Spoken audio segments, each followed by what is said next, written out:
நாம் நம்பிக்கை இழக்காமல் நம்பிக்கை உணர்வோடு திடமாக இருந்து வாழ்வினை நடத்த வேண்டுமென்றால் நாம் ஒருவரே அந்த நம்பிக்கையை உற்பத்தி செய்ய முடியாது.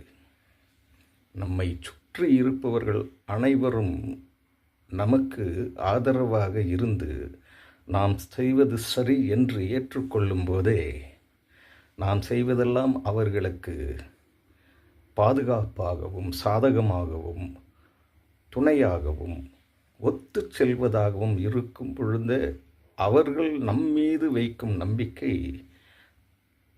நமக்குள்ளே இருந்து நம்மீது நம்பிக்கை வைத்துக்கொள்ள புத்வேகமும் புத்துணர்வும் ஏற்படும். இதுதான் வழி.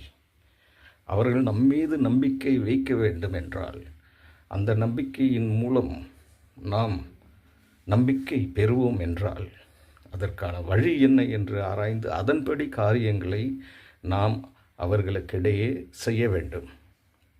அப்படிப்பட்ட காரியங்கள் செய்தாலொழி அவர்களின் மூலம் அவர்களின் நம்பிக்கையை பெற்று நாம் நம்பிக்கை துளிர்விட்டு வாழ்வை எதிர்நோக்க முடியாது என்று தெரிந்து கொள்ளுங்கள். அந்த நம்பிக்கை வருவதற்கு வழிகள் வேதத்திலே கொடுக்கப்பட்டுள்ளது.